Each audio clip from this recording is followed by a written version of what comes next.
We used to have this neighbor back when I was 15, and I didn't find this out until years later, but he basically was the sole reason we ended up moving out of the house we were living in at the time.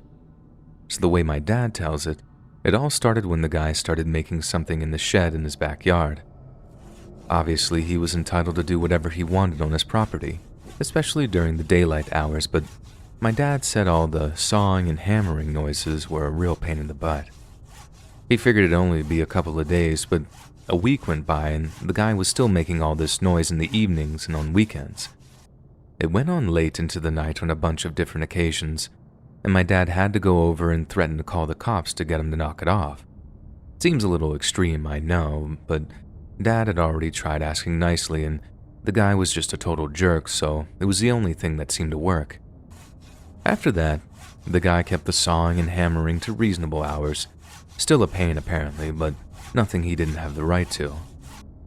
But then, my dad looks over the fence one day and sees the guy carrying a whole bunch of chains into the shed. Then the next thing he knows, the guy is carrying all these shackle-looking things into the shed, the kind you use to keep a person prisoner. Dad asks what he's building in there, but the guy is all, "Mind your business, mister," saying things like that. My dad is starting to get pretty nervous about the whole thing, and he's close to calling the cops because it was obviously looking incredibly shady, and maybe it'll get the guy to stop hammering and sawing all freaking day too. But still, he holds off for one night too long, and that's when he hears a scream coming from the guy's backyard. He says it was one of those screams of the blood-curdling variety, and he goes outside to listen, then hears a few more muffled sounds coming from the shed where the guy was building, whatever it was he was building in there. He tries looking over the fence to get an idea of what's going on and sees our neighbor walking out to the shed, covered in blood, with something sharp and shiny in his hand.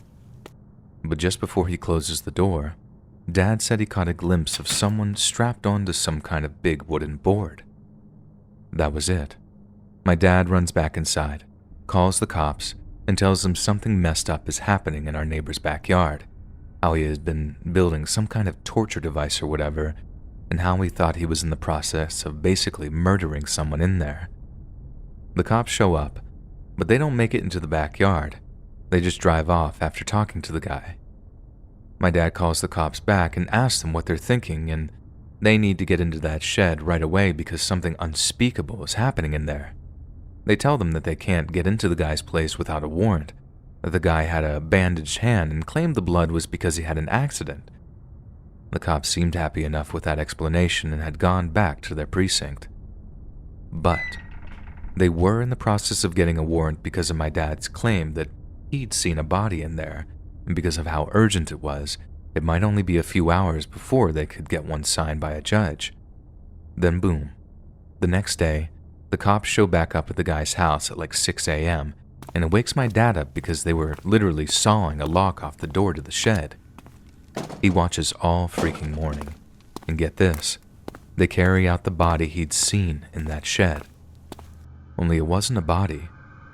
It was like one of those mannequin-type things, and it had blood all over it. The guy has actually been building some kind of torture table in his shed, only he hadn't actually done anything to anyone, so the guy ended up getting a full apology from the county after they didn't find anything to arrest him over. But still, my dad's not happy knowing he lives next to someone who'd build something like that, and after arguing back and forth with the cops about the guy's right to build some sort of weird torture table, he ends up just being like, "Screw this, we're moving." He didn't say anything to us at the time because obviously me and my sister were still young and he didn't want anything like that in our heads. But after I had moved out and my sister had graduated college, he ended up telling us at a little reunion dinner. As you can guess, our jaws were on the floor when he was telling us, as we had no idea he was anything but some annoying home improvements nerd. It came up because we were complaining about having to move schools at that age, as me and my sister both lost a bunch of good friends and it sucked having to start at a new school right when I just started at a new one there. He figured the whole thing would be justified to us why we had to move, and honestly, I get it. I wouldn't want to live next to a freak like that, either.